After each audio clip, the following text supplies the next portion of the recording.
Okay, here it is. I've had a lot of requests for step-by-step instructions on how I make air fryer chicken cutlets that taste exactly like they were fried in the cast iron skillet. I use air-chilled, thin sliced, boneless, skinless chicken breast. If you only have regular chicken breasts, you're gonna have to slice them in half yourself. I have flour, so for the breading process, we are gonna do flour, egg, breadcrumbs. So I'm using King Arthur measure for measure gluten-free flour. All-purpose flour is what you use if you're not gluten-free. For the eggs, we have eggs. For the breadcrumbs, this is what I've been using for the last few months. This is Aaliyah's Italian breadcrumbs. They're really good. But to give that extra crunch, you could mix in some Rice Krispies. You could mix in some of these. These are gluten-free panko. I've not used this brand yet, but this time I'm gonna mix these in with the breadcrumbs. Or if you don't need to be gluten-free, just use whatever panko or breadcrumbs you want. The Italian style gives it a ton of flavor. So if you're using plain or regular ones, you're gonna wanna add a bunch of seasonings in there. There are no measurements for this. So you're just going to do flour bowl. I'm gonna do 3 eggs. I may need 4. I just have 3 shallow bowls set up in a row. I think I'm gonna need all of these. I'm gonna mix in the panko because I like the extra crunch. I'm gonna go ahead and combine those. Before we do anything else, we take the chicken and I'm gonna put them on paper towel lined plates because you wanna dry the chicken. Okay, and ignore my nails. Kids go back to school in 2 days. I'll be able to do a little more self-care at that point. Okay, I'm gonna go ahead and lay these. See, they're thin.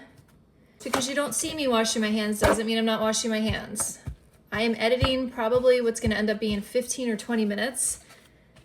A video down to 3 minutes. So keep that in mind. But I know people love to look for things I'm doing wrong, and that's fine too.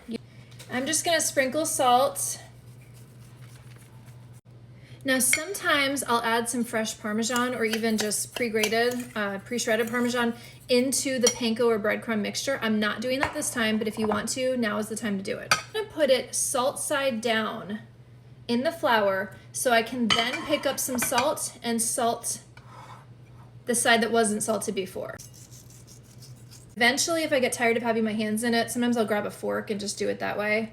But it's usually easier to just do it with your hands, but sometimes I get grossed out by it. I'm gonna take this, I'm gonna coat it on both sides and then give it a nice pat. Move it over so you can see. Okay, and then I'm gonna gently lay it on the parchment paper lined sheet. Barely have any egg left. So that was 3 eggs for 10 thin sliced chicken breasts. 4 would have worked, but I would have had leftovers, so I'll pop this in the fridge. It's been about 30 minutes. I just pulled this out of the fridge. I'm gonna take 1 cutlet, just like this. I'm gonna lay it on there.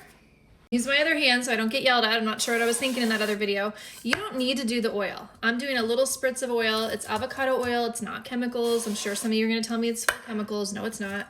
Okay, I have a chicken hand, I have a non-chicken hand. Now, you don't have to select a temperature on the Ninja Crispy. I'm using the air fry button, and that automatically sets the temperature between 400 and 425. Start with 5 minutes, I'm gonna stop and flip it, and then do 5 more. First 5 minutes is up, so flip it. Then we're gonna do 5 more minutes and see if it's cooked all the way through. The second 5 minutes just ended, so that's 10 minutes total. See if it needs another minute or 2. We're gonna test it out. It's a little bit lighter in color than when I did the full 12 minutes a couple days ago. Let's see. It's very juicy. I don't know if you can see that. There's a tiny bit of pink. So I'm gonna go ahead and put this back in for 1 minute. So maybe 11 minutes is the magic number. But obviously, even though they're thin sliced, there's still some variance there. Like you could have extra thin sliced. I don't know. There could be, you know, ½ an inch that makes a big difference. I'm gonna go ahead and put it back on air fry for 1 minute and then take it out. Yep, looks perfect. So juicy. Woo! So you just need to watch it. It's based on, you know, your air fryer, exactly how thin your chicken is. This almost tastes identical, so I may be done with the oil. And not to mention, this is much healthier.